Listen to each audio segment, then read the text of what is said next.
3 fois par semaine, le propriétaire de Quilloy, une chatte de 17 ans, la conduit dans ce centre vétérinaire parisien.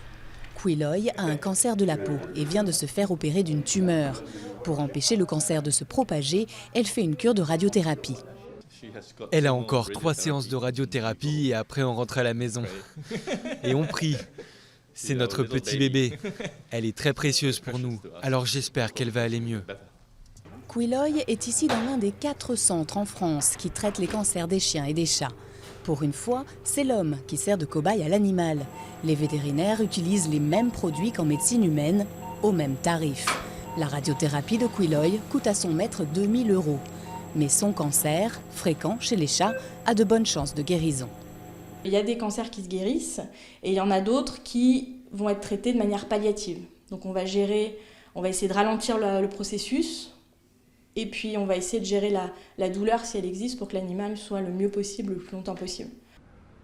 Au premier étage, Baya, une chienne de 8 ans, commence la chimiothérapie, un peu inquiète. Elle a un lymphome, un cancer des ganglions. Elle aussi a de bonnes chances de s'en sortir, selon les médecins. A priori, un chien ne boit pas et ne fume pas, et pourtant il peut être victime du tabagisme de ses maîtres et développer un cancer du poumon. Idem pour l'exposition à l'amiante, qui accroît les risques de cancer de la plèvre ou équivalent chez les chiens.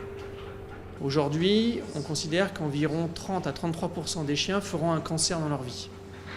Voilà. Donc, ce qui est un chiffre assez impressionnant et qui est presque plus important que ce qui existe chez l'homme. Venue des États-Unis, la cancérologie appliquée à nos animaux de compagnie se développe depuis 15 ans en France, en parallèle avec les progrès de l'imagerie. Il a une hanche à droite qui est vraiment pas belle du tout. Angie, le boxeur, peut être rassurée, pas de cancer pour elle, mais une simple hernie discale.